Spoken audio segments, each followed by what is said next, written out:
tanpa berniat memberi kesan buruk kepada agama Kristen dan meninggikan agama Islam. Inilah kesaksian yang disampaikan oleh Rabi Yahudi anti-Zionis bernama Yisroel David Weiss dalam vlog Menachem Ali Official yang bersaksi atas penganiayaan kaum Yahudi oleh kaum Kristen yang berlangsung di Eropa selama ribuan tahun dan pemaksaan agama serta pengusiran kaum Yahudi dari Eropa pada tahun 1492 oleh kaum Kristen, dan selanjutnya kaum Yahudi ditolong oleh umat Islam. Kenyataan ini membuat kita bangga atas keluhuran budi umat Islam. Mari kita saksikan fakta sejarah yang disampaikan oleh Rabi Yahudi tersebut.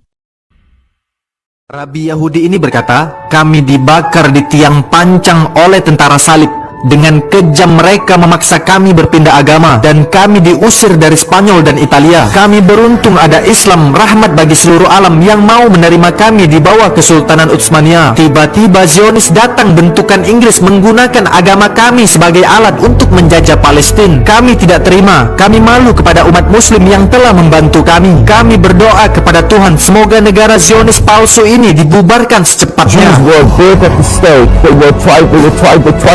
Convert Jews by the Crusades, by the Inquisition, and where did they expel from Spain, from Italy? Where did the Jews go? The Muslim lands, Iran, wherever you got Palestine, it was under the Ottoman Empire. So now for the Zionists to come along, that we should bring a speedy and peaceful dismantling, this stuff, humiliated because the Zionists took.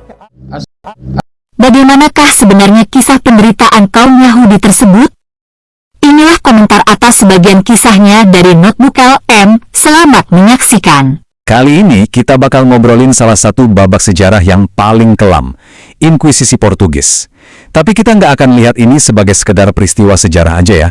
Kita akan membedahnya sebagai sebuah sistem, sebuah mesin yang sengaja dirancang untuk mengontrol apa yang orang yakini. Yuk kita mulai. Kutipan ini langsung membawa kita ke jantung masalahnya, karena di balik semua angka dan catatan sejarah, ada penderitaan manusia yang nyata. Kata-kata dari Rabi Yisroel David Weiss ini jadi pengingat soal harga yang harus dibayar, pemaksaan, pengusiran, dan kekejaman, semua atas nama keyakinan. Oke, biar kita semua paham, kita mulai dari yang paling dasar dulu ya. Sebenarnya apa sih lembaga yang lagi kita omongin ini? Jadi secara resmi, Inkuisisi Portugis yang berdiri tahun 1536 ini adalah sebuah pengadilan agama. Tujuannya kedengaran mulia kan, menjaga kemurnian iman. Tapi pada prakteknya, fokus utama mereka adalah mengawasi orang-orang yang dipaksa pindah agama yang kemudian dikenal sebagai Kristen baru. Nah, kelompok yang paling kena dampaknya itu adalah konversos, yaitu orang-orang Yahudi yang terpaksa jadi Kristen, dan Moriscos, yaitu umat Muslim yang mengalami nasib serupa. Tapi pada dasarnya, siapapun yang keyakinannya dianggap sebagai ancaman bagi persatuan agama negara bisa jadi sasaran. Dan ini membawa kita ke konflik utamanya. Coba bayangin deh, Anda ada di posisi di mana setiap tindakan, setiap kebiasaan, bahkan cara Anda menunjukkan iman baru Anda, semuanya selalu diawasi dan dicurigai. Akar masalahnya itu udah ada jauh sebelum inkuisisinya sendiri dimulai. Jadi di tahun 1497, orang-orang Yahudi di Portugal itu dibaptis secara paksa, secara massal. Mereka nggak dikasih pilihan yang nyata. Ini bukan pindah agama karena panggilan hati, tapi karena ancaman. Dan dari sinilah bibit kecurigaan abadi itu lahir. Pakai logika sederhana aja deh, kita bisa lihat kalau ini jelas-jelas pemaksaan kan? Nggak ada pilihan lain. Kalau menolak, dihukum, keyakinan pribadi selalu diawasi. Dan kalau coba kembali ke iman lama, hukumannya berat. Ini sama sekali bukan pilihan bebas. Sekarang, yuk kita bongkar logikanya. Atau mungkin lebih tepatnya, betapa nggak logisnya cara kerja sistem ini. Kenapa sih sistem ini dibangun dengan cara yang begitu nggak adil? Ternyata ada 3 pendorong utamanya. Pertama, politik. Ini alat biar negara jadi satu, kompak di bawah satu agama. Kedua, ekonomi. Ini cara yang efektif banget buat merampas harta orang, terutama dari komunitas Yahudi yang waktu itu banyak yang makmur. Dan ketiga, teologis. Ya karena keyakinan bahwa cuma ada satu iman yang benar, yang lain salah. Coba kita tanyakan beberapa hal yang kritis. Pertama, di pengadilan yang adil, Anda kan punya hak buat tahu siapa yang menuduh Anda. Tapi di sini, nggak bisa. Kenapa ya? Nah, ini ini dia yang menarik.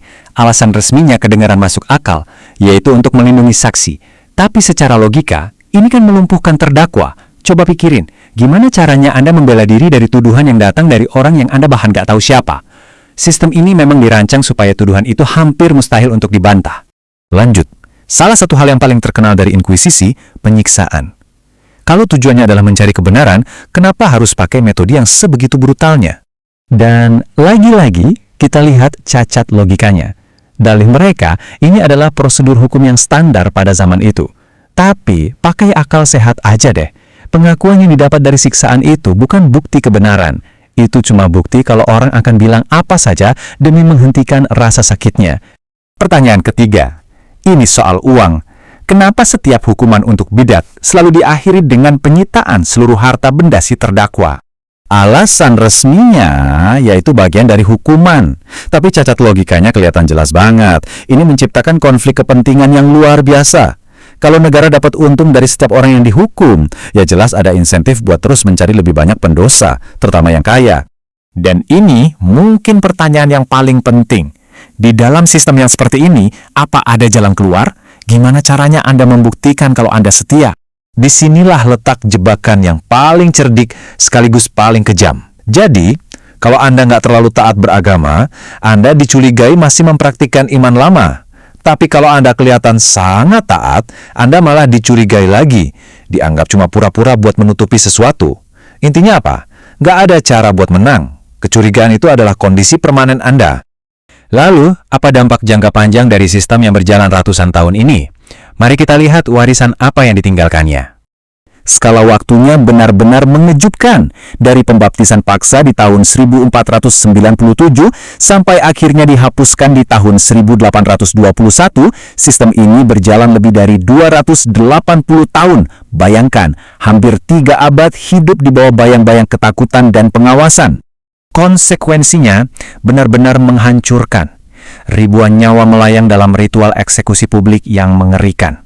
Negara mengalami brain drain besar-besaran, kehilangan orang-orang paling cerdas dan terampilnya yang kabur mencari perlindungan.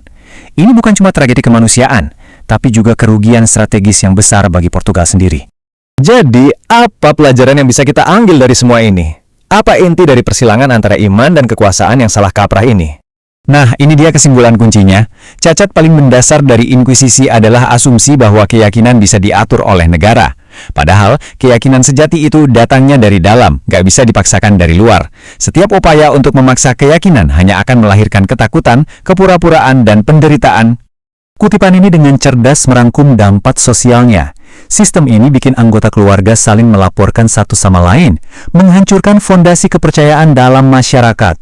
Ini memaksa kita bertanya, perlindungan macam apa sih yang ditawarkan kalau harganya adalah kehancuran sebuah keluarga?